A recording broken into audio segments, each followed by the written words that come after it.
Hello बच्चों, आज की इस वीडियो में हम कक्षा 9 का समाज विज्ञान का त्रैमासिक परीक्षा का पेपर देखेंगे। इसमें पहला क्वेश्चन है, रिक्त स्थानों की पूर्ति कीजिए। भारत का कुल क्षेत्रफल लगभग कितना है? 32,87,263 लाख वर्ग किलोमीटर है। एक प्रायद्वीपीय भाग जो 3 ओर से समुद्र से घिरा हो प्रायद्वीप कहलाता है। नर्मदा नदी का उद्गम स्थल अमरकंटक है। अगला देखते हैं, फ्रांस की मुद्रा जिसे 1994 में समाप्त कर दिया गया उसका नाम यूरो था। 1914 में रूस और उसके पूरे साम्राज्य पर जार निकोलस का शासन था। लोकतंत्र या प्रजातंत्र शासन का एक ऐसा रूप है जिसमें शासन का चुनाव जनता करती है। सही जोड़ी बनाना है। नेल्सन मंडेला का गांधीवादी अफ्रीकी नेता हो जाएगा। कार्यशील पूंजी, इसका कच्चा माल और नकदी। मानव पूंजी निर्माण, इसका शिक्षा, प्रशिक्षण और स्वास्थ्य सेवा। भारतीय संघ राज्य का सबसे दक्षिणी बिंदु क्या हो जाएगा? इंदिरा बिंदु। दो आब, दो नदियों का भाग। विश्व का सबसे बड़ा नदी द्वीप माजुली। सही विकल्प है। भारत का धरातल का लगभग कितने प्रतिशत भाग जल से घिरा है? तो 71%। चर्च द्वारा वसूल किया जाने वाला कर टाइल। रूस में सामूहिकीकरण कार्यक्रम को प्रारंभ किया स्टालिन ने किया था। भारतीय संविधान सभा की पहली बैठक दिसंबर 1946 में। भारतीय संविधान सभा के अध्यक्ष कौन थे? डॉक्टर राजेंद्र प्रसाद थे। अगला देखते हैं, 2011 में भारत की साक्षरता दर 74% थी। मानव पूंजी से उत्पादकता में वृद्धि होती है। सही है। सत्य सत्य देख लेंगे। अधिशेष कृषि उत्पाद ही किसान बेचते हैं। सही है। माउंट एवरेस्ट की ऊंचाई इतनी, ये गलत है, 8849 मीटर है। गंगा की मुख्य धारा भागीरथ गंगोत्री हिमानी से निकलती है। बताना है इसे। चिल्का दक्षिणी तट पर स्थित एक झील है। सही है। 1991 में ओलंप दे गूंज ने महिला और नागरिक अधिकार घोषणा पत्र तैयार किया।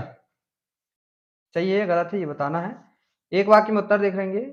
Russian social democratic workers party की स्थापना मार्च 1898 में हुई। लीगल फ्रेमवर्क ऑर्डर किस देश से संबंधित है? पाकिस्तान से। भारत में कितने राज्य हैं? 28 राज्य हैं। बहुविधि फसल प्रणाली क्या है? भूमि का एक टुकड़ा वार्षिक रूप से एक से अधिक फसल उगाने को हम क्या कहते हैं? बहुविधि फसल प्रणाली कहते हैं। बेरोजगारी क्या है? ये देख लेंगे। निशुल्क एवं अनिवार्य शिक्षा अधिनियम क्या है? शिक्षा संबंधी विधेयक है। ये क्या है? शिक्षा संबंधी विधेयक। छठवां देखेंगे, हमारे उत्तर पश्चिमी, उत्तरी तथा उत्तर पूर्वी पड़ोसी देशों के नाम बताना है। कौन कौन से हैं? भांगर और खादर में अंतर बताना है। सिंधु और गंगा नदी कहाँ से निकलती हैं? नदियों तथा झीलों के दो आर्थिक महत्व बताना है। स्वतंत्रता पूर्व के भारतीय राज्यों के दो प्रकार कौन कौन से हैं, ये बताना है। स्कूल भुवन क्या है? निम्न को समझाना है। टूटी हुई चैन, नीला सफेद लाल रंग। ओलंप द गूज के घोषणा पत्र के दो बिंदु लिखना है।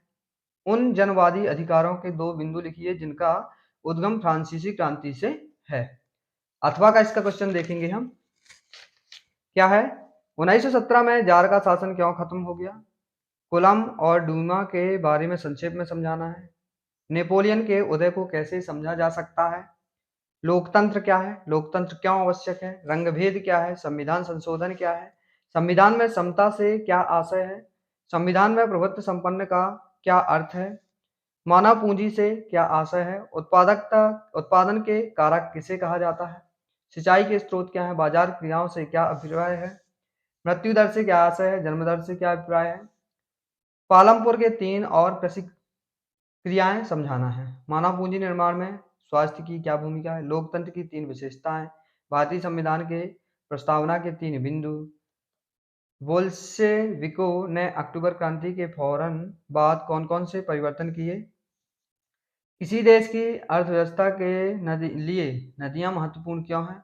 भारत के किन्हीं 4 प्राकृतिक भूभागों का वर्णन करना है। लोकतंत्र के पक्ष के 4 तर्क लिखना है। फ्रांस के पुरुष एवं नागरिक घोषणा पत्र के 4 बिंदु लिखना है। कौन कौन से हैं 4 बिंदु? अगला क्वेश्चन देखेंगे, रूस के सामाजिक आर्थिक एवं राजनीतिक हालात 1905 के पहले कौन कौन से थे, ये बताना है। जनसंख्या की गुणवत्ता बढ़ाने के कौन कौन से उपाय हैं, ये बताना है। अथवा का है, किस पूंजी को आप सबसे अच्छा मानते हैं? भूमि, श्रम, भौतिक पूंजी या मानव पूंजी?